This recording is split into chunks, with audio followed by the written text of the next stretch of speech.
안녕하세요. 금요일에 만나는 함께 살아내기의 의미치료 심리상담사 김미경입니다. 요즘은 낮이 1년 중에서 가장 짧고 밤은 가장 긴 시기여서 햇빛 받기가 쉽지 않은데요.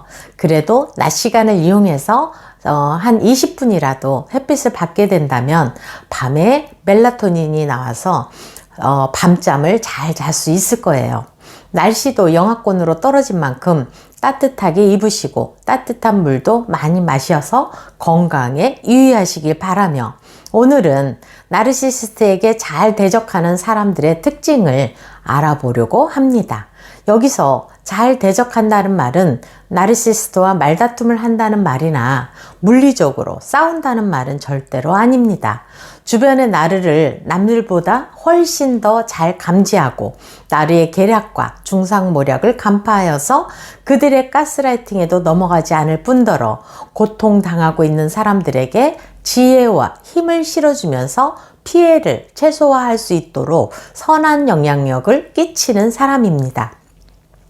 이러한 사람들은 어렸을 적에 부모나 양육자 중에서 나르시시스트가 있어서 나르를 지속적으로 경험한 사람이고, 나르시시스트의 성향을 정상적이 아니라고 나름대로 인식하고 있어 온 사람도 있고, 기질적으로 통찰력이 뛰어나서 나르시시스트를 잘 분별하는 사람도 있습니다. 나르시시스트는 주변 사람에게 수없이 고통을 주면서도 나르 자신이 어떤 불행을 만들어내고 있는지는 거의 인식하지 못하거나 이를 별로 대수롭지 않게 생각하는 사람들입니다. 그러나 정작 자신들이 작은 불편이라도 느낀다면 큰 일이 난 것처럼 항의하고, 그들은 이러한 태도가 일관성 없다는 것을 알아차리지도 못하고 남의 고통을 무시하고 자신은 특별한 대우를 받기를 원하죠. 그러니 공감력과 친밀함을 가진 옆에 있는 사람들의 고통을 나르와 나르의 옆에 있는 플라잉 멍키들은 알지 못할 뿐 아니라 오히려 공격과 비난, 조종, 통제하려 듭니다. 나르와 나르 동조자들은 이렇게 말하죠. 왜 너는 우리들에게 동조하지 않지? 왜 너는 우리를 공격하는 거지? 라고 왜곡하며 말합니다. 그럼 나르시시스트를 잘 대적하는 사람들의 특징을 한번 살펴보죠. 첫 번째, 부모나 양육자가 나르시시스트여서 경험해 본 사람이 잘 대적할 수 있어요. 두 번째는 그 부모나 양육자가 건강하지 못한 말과 태도로 다른 사람들을 대한다는 사실을 인지하고 있어요. 모든 것이 자기 중심적이고 무슨 일이 생기면 매번 남의 탓만 하고 남의 흉을 많이 보고 남이 어쩌다 지적하면 팔짝팔짝 뛰면서 공격으로 인지하지만 정작 본인은 입만 열면 남을 비난하고 지적하는데 열을 올리고 있어요. 이 모습들을 보고 자라온 우리 선한 영향력을 끼치는 대적자는 이것은 아닌 것 같은데 하며 고개를 갸우뚱거리기 시작하는 거죠. 감각적으로 튕겨내면서 말입니다. 세 번째는 부모나 양육자에게 진실된 이야기를 하지만 나르시시스트에게 오히려 많은 공격과 미움을 받은 사람으로, 그러나 잘못된 것을 인지한 사람입니다. 나르시시스트는 이 진실을 말하는 트루스텔러로 인해 자신의 무능감과 수치심이 건드려졌을 것이고, 수치심, 불안을 극도로 견디기 힘들어하는 나르시시스트는 이 트루스텔러에게 분노가 치밀었을 것입니다. 그래서 냉소적으로 비난하고 공격하는 나르의 집착적 협박을 견디기 힘들었을 것입니다. 네 번째, 선천적으로 공감 능력, 통찰력, 판단력이 뛰어난 기질을 타고났을 가능성이 많아요. 본능적으로 나르 부모의 왜곡된 심리가 이상하다는 감지를 해왔었고 정서적 학대와 협박을 받았을 가능성도 많아지면서 나르시시스트에 대한 문제점을 강하게 인지해 나갔을 것입니다. 진실을 말하는 이 대적자는 나르시시스트 부모에게 바른 말을 많이 했을 거니까요. 다섯 번째, 건강하지 않은 가족에게서 뭔가 마음의 거리를 두는 트루스텔러만의 지혜로운 방법을 찾아낸 사람입니다.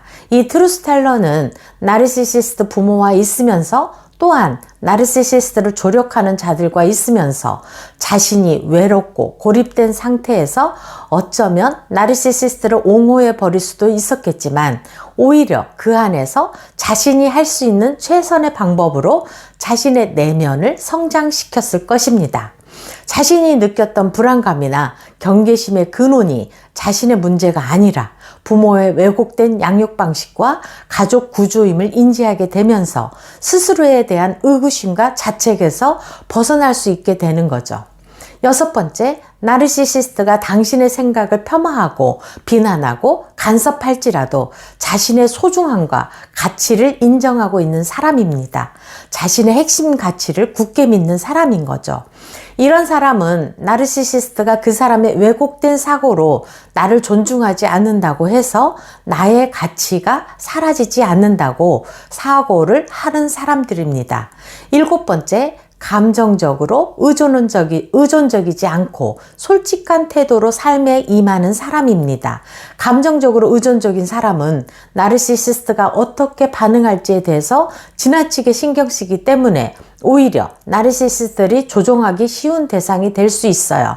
그리고 나르시시스트에게 의존적인 사람들은 상대가 무례하게 굴거나 거부하는 행동을 보이면 쉽게 충격을 받게 되고 크게 동요하게 되는 것인데 그건 상대가 자신의 뜻을 받아줄 거라는 희망을 가지고 있기 때문이에요. 나르시시스트에겐 자기 사랑이 너무나 지나쳐서 남을 사랑하는 능력이 없다는 씁쓸한 현실이 받아들이기 어렵지만 이것이 바로 나르시시스트의 모습입니다. 나르시시스트에게가 아니라 자신에게 집중하는 쪽을 빨리 선택하실수록 당신의 에너지는 쓸데없는 곳에 빠져나가지 않습니다. 이렇게 나르시시스트에게 잘 대적하는 사람들의 특징을 살펴보았는데요.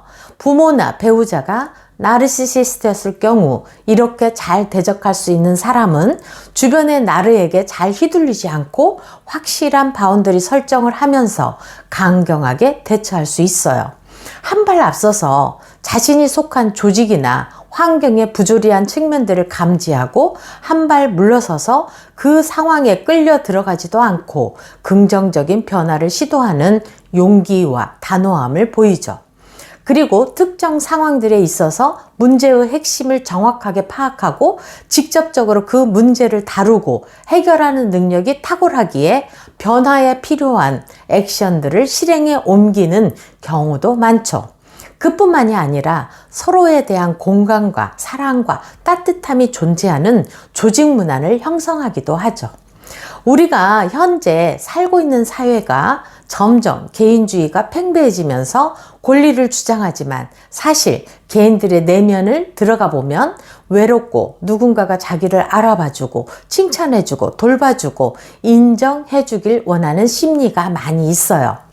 이런 사회로 치달을수록 공감력이 좋고 사회에 대한 이해와 배려를 적재적소에 잘하는 사람들이 이 사회의 좋은 리더로 많이 서 있을 거라고 생각합니다. 저와 여러분은 자신의 내면에 더욱 충실하여서 외부의 어떤 상황이나 환경이 올지라도 더욱 마음을 지키고 몸을 지키는 단단한 멘탈 근육을 키우시길 바라며 오늘도 시청해 주셔서 감사드리고 구독, 좋아요는 힘이 되겠습니다. 지금까지 함께 살아내기의 김미경이었습니다. 감사합니다.